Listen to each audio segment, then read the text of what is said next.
So hello everyone, this is Varsha and welcome back to Mastermind. तो जैसे कि तुमने इस वीडियो के टाइटल में देखा, इस पर्टिकुलर वीडियो में हम तुम्हारा जो कि आईसीएसई स्पेसिमेन क्वेश्चन पेपर है बायो का, उसको सॉल्व करने वाले हैं सेक्शन बी को।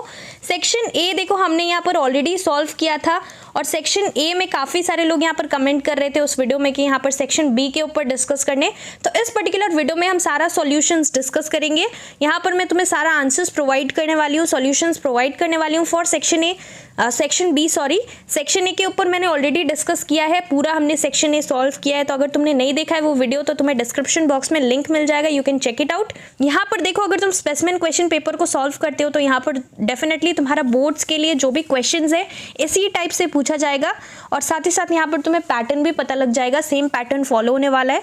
So without wasting time let's start with this video. Question number 3 से हम लोग स्टार्ट करेंगे और यहाँ पर देखो तुम्हें यहाँ पर एट ए मैनी 4 क्वेश्चंस, तुम्हें यहाँ पर टोटल 4 करना पड़ता है आउट ऑफ 6 आई गेस। यहाँ पर 2 यहाँ पर तुम्हें चॉइस मिलता है। तो यहाँ पर देखो हम सारा ही क्वेश्चंस डिस्कस करने वाले हैं जितना भी यहाँ पर सेक्शन बी के अंदर होगा। So let's discuss quickly, let's start with this video. Question number 3 में देखो, first question, the gene of red hair is recessive to the gene of black hair. ये तुम्हारा हेरिडिटी चैप्टर से है।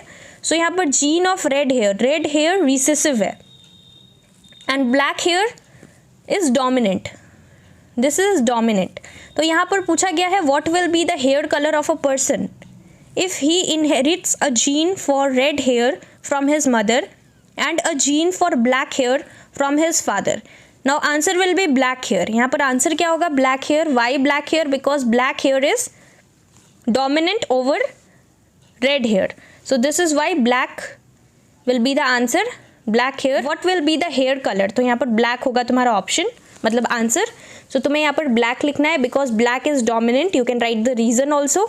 तो यहाँ पर देखो ऑलरेडी मैंने यहाँ पर आंसर्स भी प्रोवाइड कर रखा है, तुम यहाँ पर देखकर स्क्रीनशॉट भी ले सकते हो और फिर यहाँ पर तुम सारा आंसर्स देख सकते हो, तुम नोट डाउन कर सकते हो। यहाँ पर सारा आंसर्स मैंने प्रोवाइड किया है। देखो यहाँ पर नेक्स्ट क्वेश्चन क्या है? Next question is state Mendel's law of dominance. So Mendel's law of dominance ये तुम्हारा अगेन हेरिडिटी चैप्टर से ही है। सो यहाँ पर तुम्हारा दिया हुआ है Mendel's law of dominance. It states that when two homozygous individuals with one or more sets of contrasting characteristics are crossed, then the characteristics which appear in the F1 hybrid are dominant and those which do not appear in the F1 generation are recessive. So this is your Mendel's first law और you can say Mendel's law of dominance. यहाँ पर साथ ही साथ तुम्हें क्या करना है, जो तुम्हारा मेंडल का सेकेंड लॉ है और थर्ड लॉ है वो भी अच्छे से कर लेना है, लॉ ऑफ इंडिपेंडेंट असॉर्टमेंट और तुम्हारा जो लॉ ऑफ सेग्रीगेशन है सेकेंड लॉ, दोनों को अच्छे से कर लेना। कोई भी यहाँ पर एग्जाम में पूछा जा सकता है, 2024 के लिए इंपॉर्टेंट है। अब यहाँ पर नेक्स्ट क्वेश्चन है व्हाट आर होमोलॉगस क्रोमोसोम्स। सो यहाँ पर होमोलॉगस क्रोमोसोम्स का डेफिनेशन लिखना है। You can simply write homologous chromosomes are a pair of corresponding chromosomes of the same shape and size and derived one from each parent। तो ये तुम लिख सकते हो for homologous chromosome। उसके बाद यहाँ पर moving ahead to next question, question number 4, you have to differentiate between phenotype and genotype। तो जेनोटाइप एंड फेनोटाइप का यहाँ पर डिफरेंस लिखना है, तुम यहाँ पर लिख सकते हो। फेनोटाइप का लिख सकते हो the physical expression of gene in an individual और जेनोटाइप का the genetic constitution of an individual is known as the genotype. और तुम यहाँ पर रेशियो भी लिख सकते हो अगर तुम चाहो तो, फेनोटाइपिक रेशियो जो कि यहाँ पर पी प्लांट में जो एक्सपेरिमेंट होता है उसका जेनोटाइपिक एंड फेनोटाइपिक रेशियो भी तुम मेंशन कर सकते हो। उसके बाद नेक्स्ट क्वेश्चन, क्वेश्चन नंबर 5 जो कि लास्ट क्वेश्चन है क्वेश्चन नंबर 3 का, draw a neat label diagram of a duplicated chromosome. तो यहाँ पर तुम्हारा जो डुप्लीकेटेड पूरा क्रोमोसोम है इसका एक तुम्हें यहाँ पर ड्राइंग करना है, डायग्राम बनाना है। तो तुम यहाँ पर देख सकते हो डायग्राम दिया हुआ है। यहाँ पर तुम्हें क्रोमोसोम बनाना है डुप्लीकेटेड, दैट मीन्स यहाँ पर टोटल यहाँ पर डबल है, यहाँ पर तुम देख सकते हो। और ये जो तुम्हारा क्रोमैटिड्स है यहाँ पर, ये दोनों क्रोमैटिड्स सिस्टर क्रोमैटिड्स है। बीच में जो होता है point of attachment, this is known as centromere and this two will be non sister chromatids. ये नॉन सिस्टर क्रोमैटिड्स होगा और ये सेम साइड में सिस्टर क्रोमैटिड्स। तो तुम सिंपली ये डायग्राम बना सकते हो, ईजी है। उसके बाद moving ahead to next question, question number 4 now. Question number 4 का फर्स्ट क्वेश्चन है mention the exact location of corpus luteum. So exact location of corpus luteum you can write in the middle of the brain, in between the right and the left hemispheres। यहाँ पर दिया हुआ है in the middle of the brain in between the right and the left hemispheres.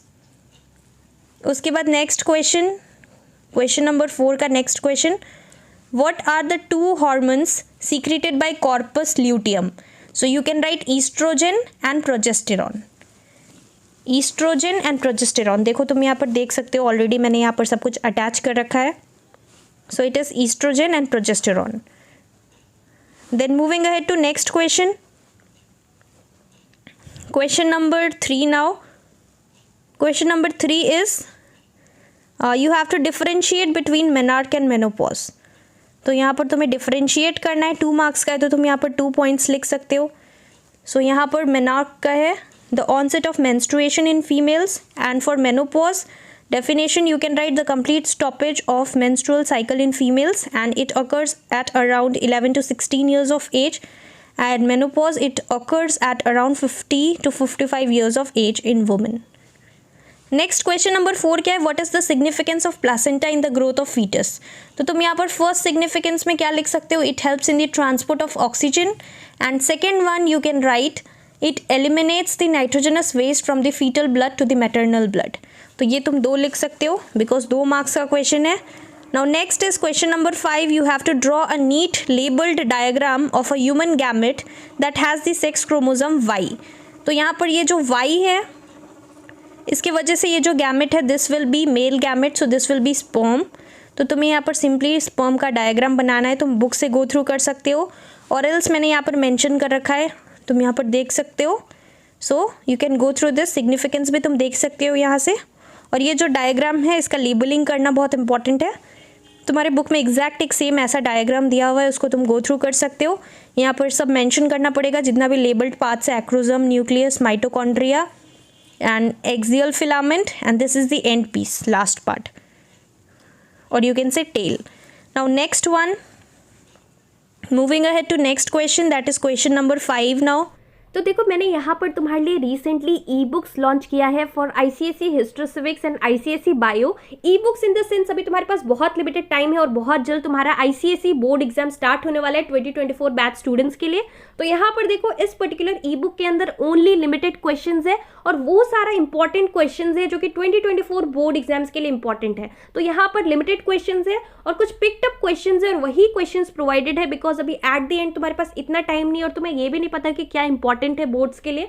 तो यहाँ पर सिर्फ और सिर्फ लिमिटेड क्वेश्चंस है, और वही क्वेश्चंस है, वही this is a hand written e book, और वही लिमिटेड क्वेश्चंस है, वही इंपॉर्टेंट क्वेश्चंस है जो कि बोर्ड एग्जाम्स 2024 के लिए इंपॉर्टेंट है। लास्ट टाइम भी हमने लॉन्च किया था, definitely same to same question, 95% same to same questions boards में आया था। So this time also we have done the best. काफी सारे लोगों ने ऑलरेडी ले लिया और तुम्हें ऑलरेडी पता है कि कितना यहाँ पर बेनिफिशियल है तुम्हारे लिए जिन लोगों ने लिया है। यहाँ पर देखो, let me tell you the price. यहाँ पर तुम्हारा जो हिस्ट्री सिविक्स है इसका प्राइस है 125, and for bio ICSE bio it is 148, and definitely this is going to help you to score good marks in your board exams because अभी limited time है और तुम्हें यहाँ पर जल्द से जल्द इंपॉर्टेंट क्वेश्चंस को कवर करना है। यूट्यूब पर देखो अभी काफी सारे लोग यहाँ पर कोर्सेज लॉन्च कर रहे हैं, मैं किसी का नाम नहीं लूंगी, लेकिन तुम्हें ऑलरेडी पता है कि यहाँ पर कितना सारा कोर्सेज लॉन्च हो रहा है। देखो अभी तुम्हारे पास इतना टाइम नहीं है कि यहाँ पर तुम पूरा दिन बैठकर video lectures, explanatory video lectures देखो। एट द एंड तुम्हें यहाँ पर खुद से प्रिपेयर करना है, सेल्फ स्टडी करना है, और वही तुम्हें एंड में काम आने वाला है। तो इसलिए अपना टाइम बिल्कुल भी वेस्ट मत करो, तुम यहाँ पर ई बुक से प्रिपेयर कर सकते हो। अगर तुम ये ई बुक से सारा क्वेश्चन कर लेते हो तो डेफिनेटली, अगर तुम अपना बुक भी टच नहीं करते हो, सिर्फ और सिर्फ यहाँ पर वही क्वेश्चन है जो 2024 बोर्ड एग्जाम्स के लिए इंपॉर्टेंट है, तो तुम समझ सकते हो मैं इतना बड़ा चीज बोल रही हूँ कि अगर तुम कुछ भी नहीं करते हो, सिर्फ यहाँ पर ई बुक से सारा कुछ रिविजन कर लेते हो, पूरा सारा चैप्टर्स यहाँ पर चैप्टर बाय चैप्टर सब कुछ प्रोवाइडेड है, सॉल्यूशंस भी प्रोवाइडेड है, और हैंड रिटन है बेस्ट पार्ट। तो यहाँ पर तुम्हें कुछ भी प्रिंटिंग मिस्टेक्स नहीं मिलेगा बुक में। काफी सारा अगर तुम कोई भी रेफरेंस बुक लेते हो तो यहाँ पर प्रिंटिंग मिस्टेक्स रहता है, तो तुम डेफिनेटली यहाँ से प्रिपेयर कर सकते हो। यहाँ पर बहुत जल्द काफी लोग ज्योग्राफी के लिए बोल रहे थे, तो ज्योग्राफी और केमिस्ट्री के लिए बहुत जल्द लॉन्च होने वाला है। और यहाँ पर देखो, let me tell you how you can avail it. यहाँ पर देखो मैंने इंस्टाग्राम का लिंक नीचे डिस्क्रिप्शन बॉक्स में दे रखा है। You have to DM me on Instagram with I want to buy ICSE history civics e book और I want to buy ICSE Bio ebook, and then I'll tell you the steps how you can avail it। और देखो अभी यहाँ पर definitely exams का time है, तो काफ़ी सारा DMs रहता है, काफ़ी सारा मैसेजेस रहता है, तो यहाँ पर do not text me hi hello, directly you have to DM me on Instagram with I want to buy ICSE e-books and then I'll tell you the steps how you can avail it. और definitely अभी बहुत limited time है तो अच्छे तरीके से preparations करो and these e-books will definitely help you to score good marks in your ICSE board exams. Question number 5 is first one, explain the term photosynthesis. So photosynthesis का तुम simply definition लिख सकते हो. Photosynthesis is the biochemical process by which green plants containing chlorophyll prepare their own food, that is glucose and starch, from carbon dioxide and water in the presence of sunlight, liberating oxygen as a byproduct. और यहाँ पर second number में पूछा गया है right the overall chemical equation of photosynthesis. So question number जो 5 है, this is question number 4. यहाँ पर तुम देख सकते हो क्वेश्चन नंबर 5 इसका डेफिनेशन यहाँ पर मेंशन्ड है, तुम गो थ्रू कर सकते हो. सेकंड क्वेश्चन था overall equation, chemical equation. So it will be 6CO2 + 12H2O gives you in the presence of sunlight and chlorophyll, it gives you C6H12O6 + 6H2O + 6O2. So oxygen is released as a byproduct. Oxygen is released as a byproduct. और यहाँ पर देखो सबका name है. CO2 is carbon dioxide, H2O is water. In the presence of sunlight and chlorophyll, this will give you C6H12O6. That means glucose and water plus oxygen. तो ये जो overall chemical equation है फोटोसिंथेसिस का, ये बहुत important है. इसको तुम अच्छे से मगअप कर लेना. दिस इज़ वेरी इंपॉर्टेंट, कुछ भी मिस्टेक मत करना. उसके बाद यहाँ पर नेक्स्ट क्वेश्चन देखो. You have to, this one is done. A potted plant having variegated leaves was exposed to sunlight for 3 hours. One of the leaves was plucked and tested for starch. What will be your observation after the starch experiment? तो यहाँ पर देखो जो variegated leaves है, इसका जो green part है, the green part of the variegated leaves, it will turn bluish black in colour, showing the presence of starch. This is basically the observation. तो तुम ये लिख सकते हो. उसके बाद नेक्स्ट है question number 4. The initial food prepared by a green plant is A, which is later converted to food B by polymerization. So you have to name the food A and B.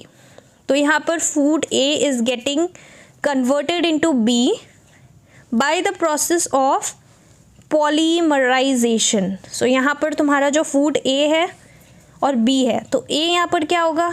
A will be glucose, A will be glucose and B will be starch. तो याद रखना, A is glucose and B is starch. Next one, question number 5. Now this is a diagrammatical question.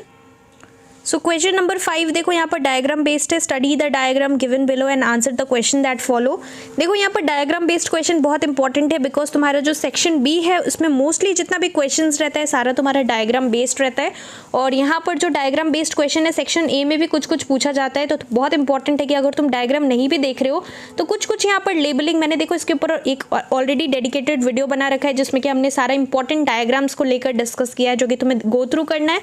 साथ ही साथ उसमें मैंने ये भी लेकर डिस्कस किया है कि कौन कौन से तुम्हें ड्रॉ करने भी आना चाहिए. तो अगर तुमने वो नहीं देखा है तो अगेन डिस्क्रिप्शन बॉक्स में तुम्हें लिंक प्रोवाइड कर दूंगी मैं, तुम देख सकते हो जाकर. तो ये वाला डायग्राम है, दिस इज हाइड्रिला प्लांट. तुम्हारे बुक में ये एक्सपेरिमेंट दिया हुआ था. तो फर्स्ट क्वेश्चन है, name the gas released when the setup was placed in sunlight. तो यहाँ पर तुम्हारा gas released will be oxygen. It is oxygen और you can write O2 also. Next है, give an example of an aquatic plant that can be used in the above experiment. I already told you this is hydrilla. You can use hydrilla. So hydrilla will be the answer. Next question, question number C. What will happen if a pinch of sodium bicarbonate is added to the water? So if a pinch of sodium bicarbonate will be added to the water, then it will increase the amount of carbon dioxide in the water and the amount of bubbles will also increase.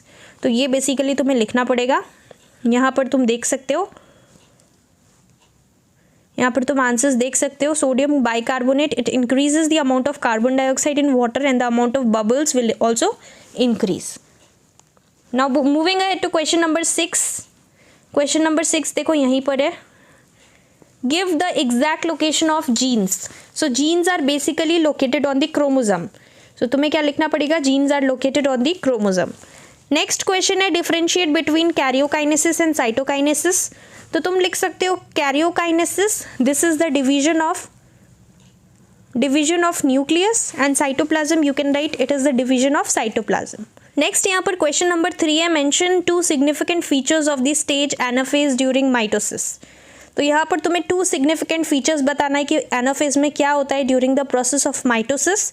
तुम्हारे book में देखो यहाँ पर सारा stages में क्या क्या होता है ऑलरेडी सब कुछ मेंशन्ड है, डायग्राम भी दिया हुआ है। यहाँ पर तुम 2 सिग्निफिकेंट फीचर्स क्या लिख सकते हो। First one you can right, तुम यहाँ पर भी देख सकते हो, मैंने यहाँ पर मेंशन किया है question number 6। So question number 6 तुम्हारा यहाँ पर है। First you can right centromere attaching the 2 chromatids divides or splits, and second one you can write a furrow starts in the cell membrane at the middle in animal cell। तो ये तुम्हारा 2 features तुम लिख सकते हो, significant features. Moving ahead to next question. Now next question is question number 4, how many daughter cells are formed at the end of mitosis and meiosis. तुम लोगों को पता है माइटोसिस में 2 डॉटर सेल्स होता है, 2 daughter cells are formed, 2 daughter cells, और यहाँ पर तुम्हारा मियोसिस में 4 डॉटर सेल्स आर फॉर्म्ड। तो ये तुम्हारा आंसर है 2 and 4। Next, now moving ahead to next question. Now देखो ये तुम्हारा क्वेश्चन नंबर 6 का ही पार्ट है। There is a diagram given, study the diagram given below. ये तुम्हारा फोटोट्रोपिज्म है, फोटो से ही तुम देखकर पिक्चर से समझ सकते हो। So let's see the question. जो फर्स्ट क्वेश्चन है, name the phenomena depicted by the shoot in the above diagram. So this is basically phototropism, you can write this. Next यहाँ पर तुम्हारा which plant hormone plays an important role in the above movement. So the plant hormone that plays an important role here is auxin, you can write this is auxin, AUXIN। Next, question number C, name one stimulus which gives a positive response for the shoot. Positive response, that means it will move towards the direction of sunlight, and negative response for the shoot. So shoot will give negative response.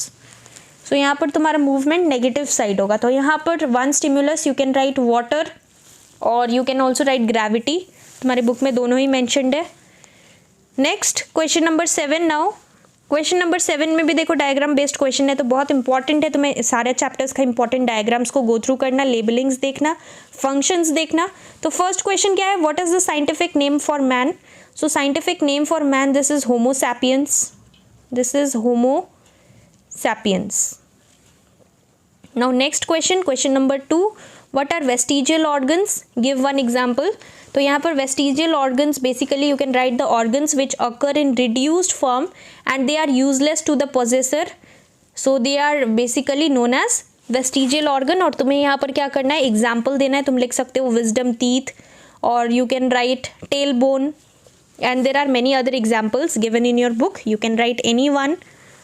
तुम यहाँ पर definition देख सकते हो vestigial organs, यहाँ पर तुम definition देख सकते हो, साथ ही साथ यहाँ पर तुम्हारा एग्जाम्पल दिया हुआ है wisdom teeth, tail bone etcetera. Now next question यहाँ पर बोला गया है क्वेश्चन नंबर 3 में, state 2 structural differences between N artery and when. 2 structural differences बताना है बिटवीन आर्टरीज एंड वेन्स। तो देखो यहाँ पर आर्टरी में तुम लिख सकते हो इलास्टिक होता है, नॉन इलास्टिक। फिर यहाँ पर valves are absent, in veins valves are present. You can also write about the lumen, एक में नैरो ल्यूमेन होता है और एक में वाइड ल्यूमेन। नेक्स्ट है यहाँ पर the wall of arteries, they are thick and made up of muscles, and in case of veins the walls of veins are thin and have the capacity of distending. So ये तुम लिख सकते हो, any 2 लिखना है, structural difference. Now next one is question number 4, mention any 2 features of Cro-Magnon man. So what are the 2 features of Cro-Magnon man. यहाँ पर तुम देख सकते हो क्रो-मैग्नन मैन का 2 फीचर्स। तुम्हारे बुक में देखो बहुत सारा फीचर्स है, तुम गो थ्रू कर सकते हो। First feature you can write the Cro-Magnon man was 1.8 meters tall with less hairy body, and second feature you can write the cranial capacity was 1650 cc, about the same as in the living man. So ये तुम लिख सकते हो। Now the last question of question number 7. Last question is a diagrammatical question.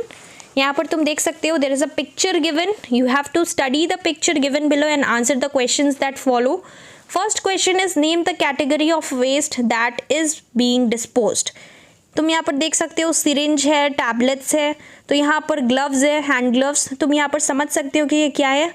And this is a dustbin here.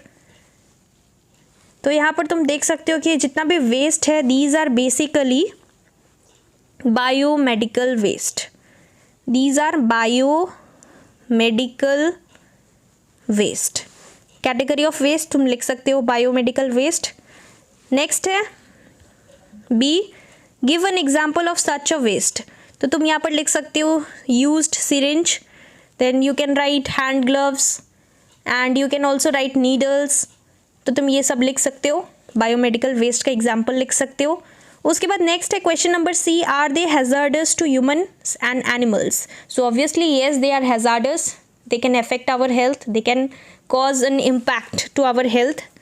तो यहाँ पर तुम they are definitely dangerous, तो तुम यहाँ पर क्या लिख सकते हो रीज़न के अंदर, तुम लिख सकते हो yes if they are dumped in the open spaces then it will lead to the spread of diseases and they will also pollute the soil. यहाँ पर तुम आंसर भी देख सकते हो. Yes you can write this one.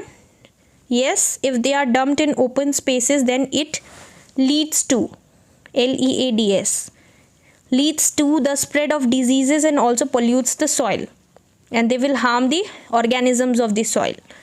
Next one, now this is the last question.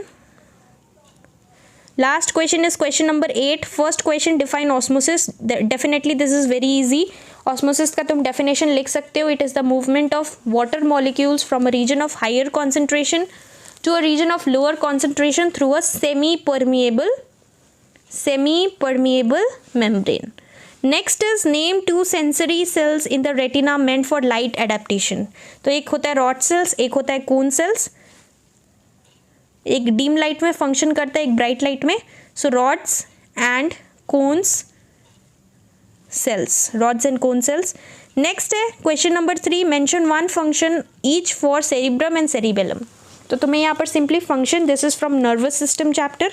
तो cerebrum का तुम यहाँ पर फंक्शन लिख सकते हो, this is basically the seat of intelligence, memory and it controls the voluntary actions. And in case of cerebellum you can write that it coordinates muscular activities and maintains body balance. Next question number 4, you have to state any 2 objectives of Swachh Bharat अभियान. सो related to cleanliness, स्वच्छ भारत अभियान is related to cleanliness. तो तुम यहाँ पर क्या लिख सकते हो, ये सारे भी आंसर्स तुम देख सकते हो क्वेश्चन नंबर 8 का सारा. यहाँ पर स्वच्छ भारत अभियान का तुम लिख सकते हो. यहाँ पर ऑब्जेक्टिव्स देखो. First you can write to achieve universal sanitation coverage and eliminate open defecation. Next you can write to clean up the streets, highways, cities and rural regions. तो ये तुम 2 लिख सकते हो. और भी ऑब्जेक्टिव्स है, तुम कोई भी 2 लिख सकते हो. मेन ऑब्जेक्टिव यही था, primary objective. Now next is question number 5. Now again this is a diagrammatical question. यहाँ पर तुम देख सकते हो given below is the diagram of a human blood smear. You have to answer the question. तो सबसे पहले लेबलिंग दिया हुआ है 1 2 3 4. फर्स्ट वाला तुम देख सकते हो, दिस इज एरिथ्रोसाइट और you can say RBC. This is erythrocytes. So this is RBC and this one is leukocytes or you can say WBCs or leukocytes or leukocytes. and जो थर्ड वन है ये तुम्हारा thrombocytes है. these are